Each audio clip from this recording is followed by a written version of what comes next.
E aí a gente parte para o nosso último ponto de hoje, que são os principais desafios da área. Essa parte ela é mais para ajudar a gente na criticidade e entender que enquanto a área nova, né, que surgiu e foi estruturada ali na década de 90, tem muita coisa que a gente ainda não sabe.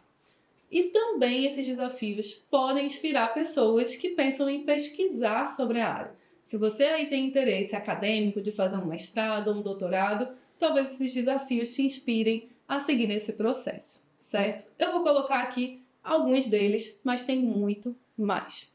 O primeiro desafio que a gente tem no campo da educação socioemocional hoje é a necessidade de integrar estruturas e práticas ao que já é feito dentro da escola.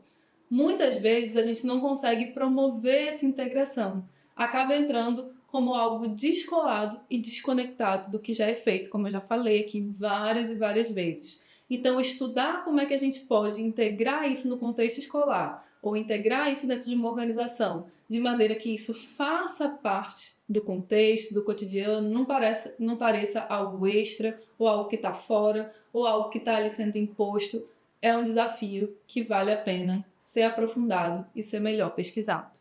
Um outro desafio que a gente tem também dentro da área é criar certificações, né? Formações que estejam ali certificadas, espaços formativos que sejam acessíveis e que de fato habilitem educadores e facilitadores a abordar o tema em sala de aula, numa instituição, numa ONG, num programa, em qualquer contexto, de forma mais confiante, mas também mais coerente, mais fundamentada, com mais suporte, além ali de criar políticas que permitam a gente estudar a formação inicial de uma forma mais profunda e mais estruturada, de maneira que efetivamente seja proporcionado um acompanhamento. Então aqui a gente tem esse desafio. Não existem certificações específicas para isso. Algumas pós estão aí surgindo, mas ainda de forma muito pontual e muito timidamente, para que a gente possa falar sobre essas formações mais estruturadas. O grupo da Stephanie Jones, que eu já citei aqui em outros momentos, defende que a próxima geração de pesquisadores no campo da educação socioemocional vai ter que necessariamente incluir uma maior precisão quando a gente pensa em progressão de desenvolvimento, que já é um novo desafio, né? A gente considerar as fases do desenvolvimento e dentro dessas fases, como é que a gente pode criar uma progressão de conhecimentos dentro do campo de socioemocional que faça sentido, construir um terreno, algo sólido que respeite a idade, que respeite a faixa etária, que respeite aquele grupo no sentido de desenvolvimento, tanto na forma de fazer quanto na forma de avaliar. Então esse acaba também sendo um outro desafio. Existe o desafio também da gente começar a investigar como é que esse esforço de desenvolver educação socioemocional ele pode contribuir para experiências e resultados de aprendizagem que sejam mais equitativos, considerando grupos de origens e circunstâncias diversas.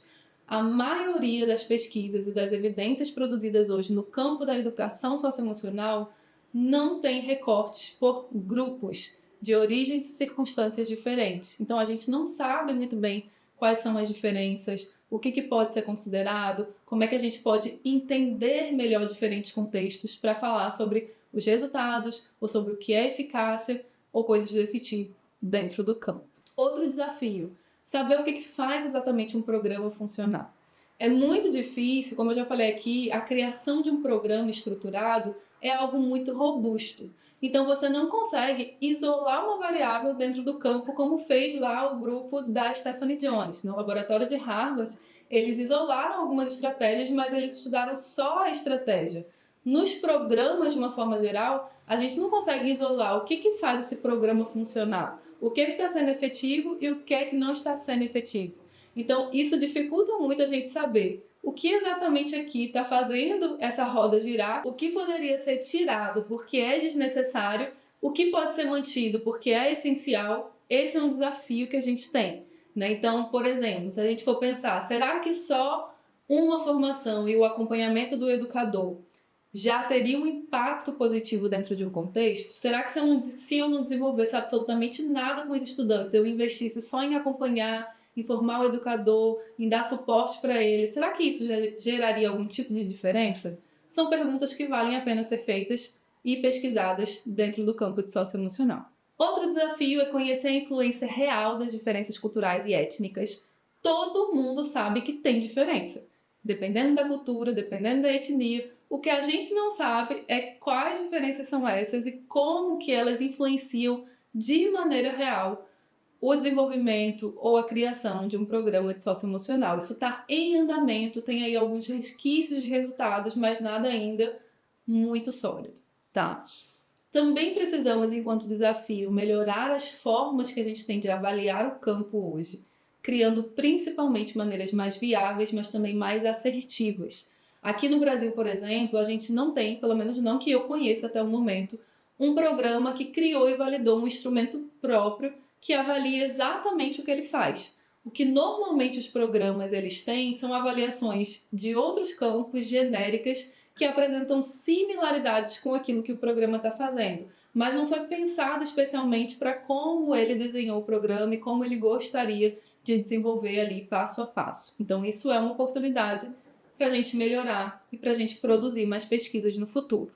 E por fim, é necessário também mapear mais evidências sobre a duração dos programas. Por incrível que pareça, a gente não sabe ainda quanto tempo exatamente é necessário para a gente enxergar mudanças significativas quando a gente desenvolve programas ou projetos de educação socioemocional. Embora a maioria dos pesquisadores e dos autores que escrevem a respeito do tema defendam que os programas sejam pensados ao longo de um tempo contínuo, é preciso investigar melhor quanto tempo, pelo menos o tempo mínimo, é necessário para que a gente possa falar isso aqui já faz diferença. Menos do que isso, talvez não faça tanta diferença ou não é significativo e etc. São temas que ainda precisam ser aprofundados.